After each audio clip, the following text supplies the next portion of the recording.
Hi, I'm Kevin McCann with the Executive Strategy Group, and in this video we're going to discuss how to uncover the time frames and time bombs of your prospect's project. This is the fifth video in the Sales Window of Opportunity video series. So in previous videos we discussed the industry pains, events, issues, and consequences if the customer didn't solve those issues, and then upsides if they do. Budget allocation, how they allocate that budget. Is it OpEx, CapEx, expense? Decision makers, decision-making process, how to flush that out. And then competition, who are we competing with? How do they stack rank? The importance of criteria. What is that criteria? And now we get to this one where you can see the frame around all four of those quadrants. It's called time frame, because each one of these quadrants may have its own individual time frame. So for instance, budget, maybe the project's urgent, but the budget's not available until next quarter. So that's going to dictate, the accuracy of your pipeline if you're forecasting a deal for this quarter versus next quarter. So with the time frames, we're going to use this as a leverage point to really start to get accurate on when this deal has to happen and why it needs to happen at a particular time point. So we've broken it into two sections here: time frames and time bombs. So the first question I would ask around time frame is, how soon do you need to have this issue or this project completely resolved or completed, and why? So when they tell you that, it would be nice to, versus it's urgent that it is completed by, then you start to know that there may not be the same sense of urgency you need in order to be accurate when you're forecasting these particular deals. So the more specific you can be, like, does it have to be March 17th or is March 31st okay? And I would throw out dates, and actually recommend throwing out dates just to put a stake in the ground to see what they say. Because in a lot of cases, sales reps, in my experience, will forecast a deal to close on the last day of the month. So for instance, if we're looking at pipelines, both from our executives that we deal with or from sales reps that we deal with, you tend to see a very heavy weighting of proposals and deals closing towards the end of the month. We call that the hockey stick, right? It starts out slow and then it spikes at the end of the month. Well, I know that's not reality, because customers can push things to the end of the month because they're trying to negotiate with you, trying to work you over, make you sweat it out. But there may be certain things going on in their business that could have a deal close on the 7th of the month instead of the 27th of the month. So we need to be clear on what that is, what those things are that would dictate that time frame and that time issue. So second question you can ask is, when do you plan on making the final decision on the vendor or on the solution? Because when we talked earlier with what's the decision-making process and decision-making criteria, we want to see how long it's going to take them to do that evaluation. So typically they're going to look at creating a short list of vendors, for instance, a short list of manufacturers or solution providers, and then they have to evaluate each one of those vendors. Which ones are a good fit, which ones might not be a great fit, but that takes time. So if I can understand when they want to have that final decision made, if they say, well, it's going to be, we'll make our short list on the 30th of the month, well, I'll then ask them, well, how long do you think it's going to take to evaluate the 4 vendors that you're currently evaluating?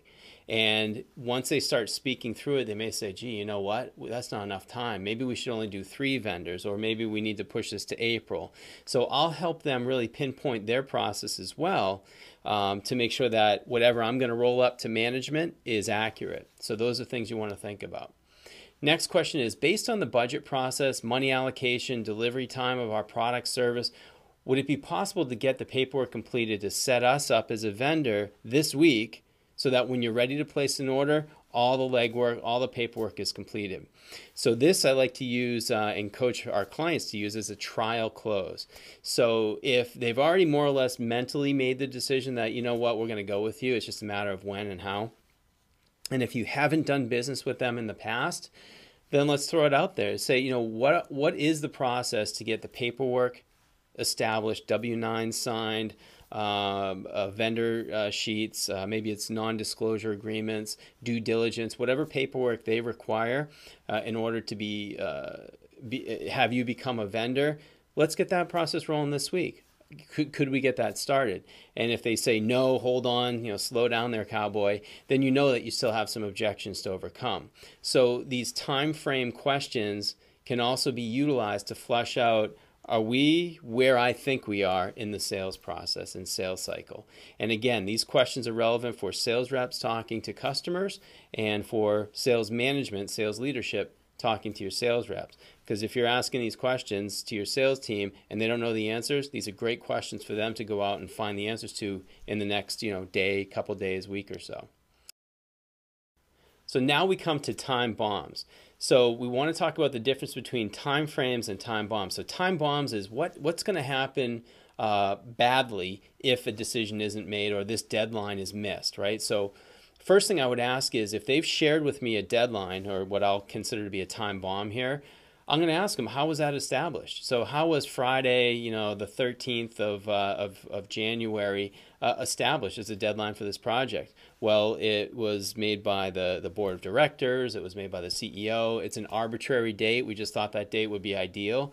I want to be clear on who selected that date, why that date's important, what's the impact if that date is missed? And that's the next question is, so, okay, now we've established that January 13th or March 17th is the deadline. What happens if you miss a deadline? Is it no big deal? Is someone, going to lose their job? Is someone sticking their neck out? What happens if this deadline is missed? Because it could be a big launch. It could be something to do with a big press release that if this press release goes out the door and the infrastructure or the product or your service behind it isn't ready to go, all of your customers are going to be completely frustrated or upset that they were let down. So that could have a huge impact to the company. So I want to be very clear on what that is, because we can then use this information in our sales process to make sure they stay on track with the project. Because again, one of the big challenges sales execs face is that after they've sent the proposal out the door, sometimes customers go cold. They just basically fall off the face of the earth, and you're left with, well, gee, I can't just keep calling and asking, so when are you going to send me the order? When are you going to send me the order? It would be much more meaningful to have dates, times, reasons why these dates are important, to feed back to them saying, I'm leaving you a voicemail because I'm trying to keep us on track for the project, because as you told me 2 weeks ago that if we miss our deadline, 500 people are going to be, completely frustrated or out of work or whatever the big issue is. So these things become your ammunition on future engagement with a customer, just in case you need them. You may not always need them, but it's great to have. It's kind of like that quote, I'd rather have a gun and never have to use it than to not have a gun and need it. That's what this is all about, giving you the ammunition that eventually, if you need it, you have it, but you may still leave it in the bag and never have to pull it out. Next question is, are there any other projects that are hinging on this one being completed? So this could be a leverage point for you. If this project doesn't get completed, then this house of cards falls apart over here.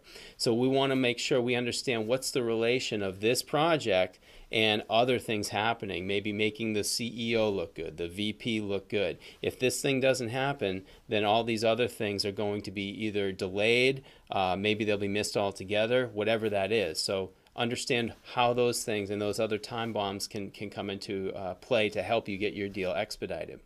And then the last one is, who will be exposed if this project is not delivered or completed on time? So beyond why is this an issue if we miss a deadline, who is responsible for it, and who's going to be impacted by it? So the decision maker could be impacted, but maybe his or her impact is nowhere near as substantial as the people that are going to be impacted because this service didn't roll out. So for instance, if that office can't open on March 17th, then 50 people will have nowhere to go on the 18th to show up for work, and we're going to lose productivity, and all the investments we're going to be making is going to be, bleeding money out of our back door, whatever it is. We want to understand who's going to be impacted, who's next on the line. I'll be frank about that, and what's that impact going to ultimately mean to them if this deadline is missed. So there's some differences on time frames and time bombs and questions that you can ask to really start to nail specifically when your deal is going to close to keep an accurate sales pipeline. Thanks again for watching these videos. Please feel free to reach out to us if you have any questions. Hope you enjoyed the videos. Have a great day.